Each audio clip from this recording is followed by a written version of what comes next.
Hi, and welcome to Focal Point, AFR Talk on this Wednesday. Just a couple of winnable war moments for today.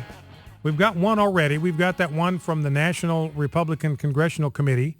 They're selling out of T-shirts that say Happy Holidays is what liberals say. Merry Christmas is what conservatives say. They're selling out of those things. They cannot keep them in stock. Then we've got this winnable war moment from the Huffington Post, where you've got a writer on this uber left-wing website saying that when people invite you to church, they're doing it because they love you. Let me just read one other segment from this piece. On behalf of Christians everywhere, writes Angela Jameen, I would like you to know that we really just wholeheartedly love you, and we want to share this infinite and ultimate love and acceptance with you. Whoever you are, whoever you love, whoever you see yourself as or becoming or voting for, we love you. We want you to know that Christ loves you. And that's why we do that thing that used to annoy me so much. And we remind you and each other in every way possible through music and bumper stickers and even well-intentioned but misguided Jesus Saves graffiti. We love you. We would like to invite you to church. Huffington Post. I mean, that's a winnable war moment where you, ladies and gentlemen, where you got the Huffington Post explaining that when people invite you to church, it's not because they are Cro-Magnon Neanderthals and want to beat you over the head with a club and impose their morality on you. They want to invite you to a place where you can receive spiritual nurture and nourishment like you've never known in your life and find a joy and a peace. Remember, we saw that yesterday. Even secular hospitals and universities are saying, look, prayer works. There is such a thing as the fruit of the Spirit, and that Spirit is released through prayer. People that pray find more joy in life instead of depression. They find more peace, more stability, instead of a lot of anxiety and disruption internally. They're more prone to fidelity in marriage. They're freed from substance abuse. So that's a winnable war, and that's what Huffington Post said. That's what we want. We want you to know that. We want you to know the same thing that the secular hospitals and the secular universities have found, is that there is power in the gospel of Jesus Christ. Huffington Post. So that's a pretty radical winnable war moment. And here's another one. It's kind of amazing what's happening in the realm of stem cell research. We've talked about this before. Number to call, by the way, if you want to weigh in on what we've talked about. Maybe you were one of those people that was invited to church and it annoyed you, and you eventually responded, or you eventually came into church in some other way. Love to hear from you about what your reaction was when you were invited to church and had people kind of pestering you to come to Bible study or whatever, how you reacted and how you finally sort of crossed the Rubicon into the kingdom of God. Love to hear about that. 888-589-8840, 888-589-8840. Now, here's another winnable war moment. We've talked about this before. There are two kinds of stem cells in the world. It's important you understand the difference, because the media will just use the phrase stem cell research without telling you which kind they're talking about, because they want to kind of fool you. But there are two kinds of stem cell research that are done. There is embryonic stem cell research. This is done by destroying embryos. The stem cells come from embryos that have to be destroyed. This is a human being in its earliest stage of development. To get the stem cells from that embryo, you've got to destroy the embryo. That's the death of a human being, the dismemberment of a human being at its earliest stage of development. We are opposed to that. It is immoral. It's unethical. It represents the taking of human life, because a person's a person no matter how small, as Dr. Zeus said. So we oppose embryonic stem cell research, but there's also a form of stem cell research that's called adult stem cell research. Now, by adult stem cells, it doesn't mean cells that are taken from adults. It means fully grown cells. They're adult stem cells, and you can get these from a lot of places in the human body. You can get them from nasal passages. You can get them from bone marrow. You can get them they're finding all kinds of different places to get these adult stem cells, and they can be used in ethically benign, you can get it from umbilical cord blood. And so there's no ethical problem doing adult stem cell research. Now, here's the beauty. We've said from the very beginning, look, there has never been one single solitary proven therapeutic use of embryonic stem cell research, not one. And there still isn't today.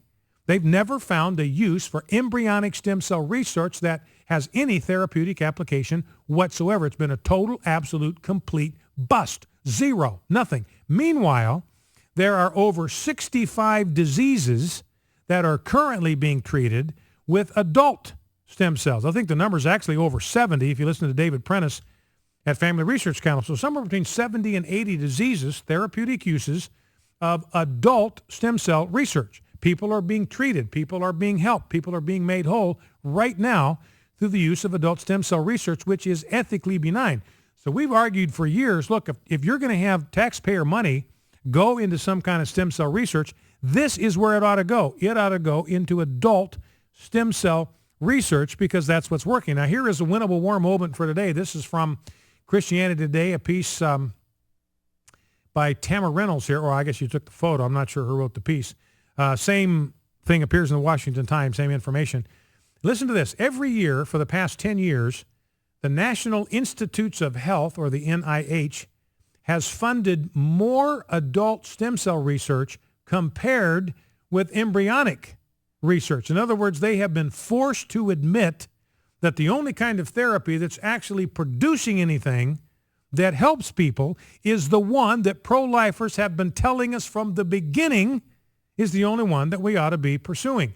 For 2012, NIH grants totaled $146.5 million for embryonic stem cell research.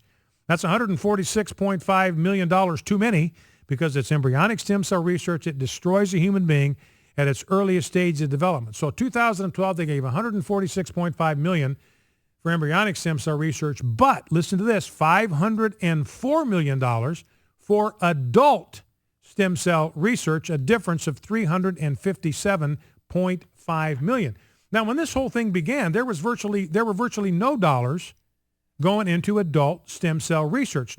No governments were sending money. You know, California, they raised like $6 billion in some kind of bond initiative under Schwarzenegger, and all of it was going to go to embryonic stem cell research. And they've realized, look, we're just pouring money down a rat hole. And now even in California, they are shifting some of those taxpayer dollars into adult stem cell research. So that's another winnable war moment, ladies and gentlemen. Be encouraged by that.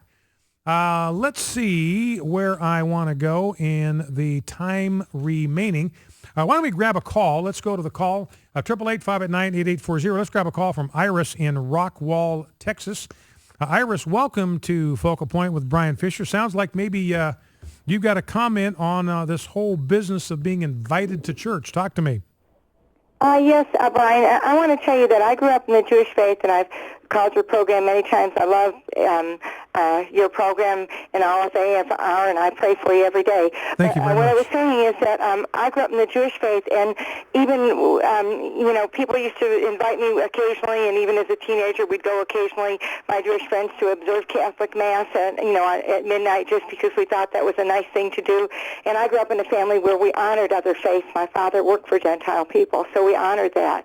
But and that was a little bit unusual, I guess. But the bottom line was, as an adult, I was invited to church, but I had someone praying for me for a lot of years. And in the right season of time, I went to a church where there was a lot of life, and not quote-unquote religion, and it wasn't a real formal church, although I respect formal churches, and God revealed himself. I was in awe. For the first time in my life, one of the first times in my life, I really felt God's presence there. And because of that, God used that to save me, my Gentile husband, and my entire family. Now, 3 generations have known the Lord. There was a seed planted there. And I wanted to say one other thing, too. Yes, ma'am. During Christmas in Detroit, when I was growing up, they had a lot of decorations and Christmas songs playing, all the things that are part of American Christmas. And God used those little seeds, too, in my life.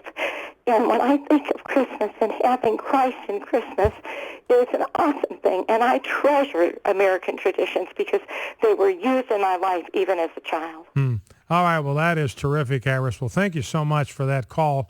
And if you got a story like Iris's, maybe you were invited to church, or maybe and you eventually surrendered and good things happened, or maybe you were somebody that invited others to church and finally somebody responded and came with you. Well, thank you, Iris. You know, and Iris making a powerful pitch for the importance of some of these classic American traditions like the celebration of Christmas.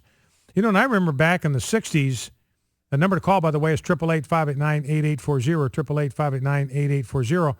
You know, I remember back in the 60s, you know, our objective then was to keep Christ in Christmas. And I've said this frequently. Now our objective is to keep Christmas in Christmas. You got people don't want to just take Christ out of Christmas. They want to take Christmas out of Christmas.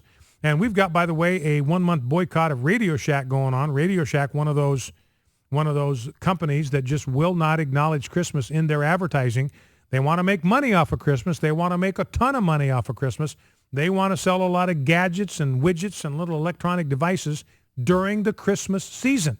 So they want to hijack Christmas. They want to hitchhike on Christmas. They want to make money off of Christmas, but they are not willing to acknowledge the reason for the season, that this is really about Jesus Christ and his advent. So that's good to hear. 888-589-8840. Let's see what I want to do before we get to the end of this segment. You know, one of the things that I mentioned is that what I think you are going to see, Democrats are desperate right now. They know this Obamacare thing is an anvil around their neck. They are going to the bottom of the sea. We got the sound bites. You heard it in the audio tease that Jeff had at the top of the hour.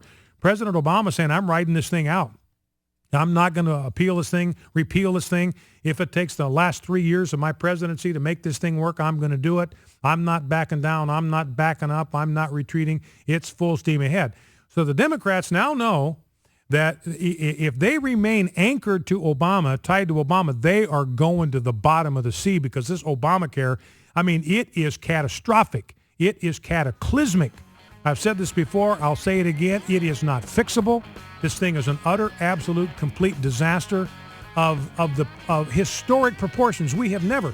Ladies and gentlemen, you are living through American history.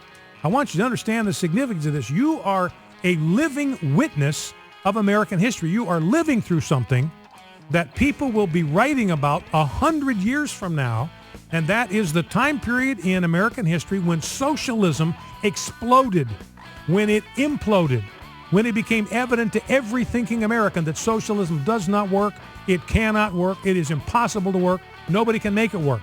We are witnessing the death throes of socialism, and you are witnessing that. And I said, you know, Democrats are going to start getting desperate. They're going to start invoking God, and that's happened in Arkansas. Mark Pryor, I'll tell you about it when we get back. He's invoking God. A lot of Democrats might even vote him back into the Democratic platform. Back in 2.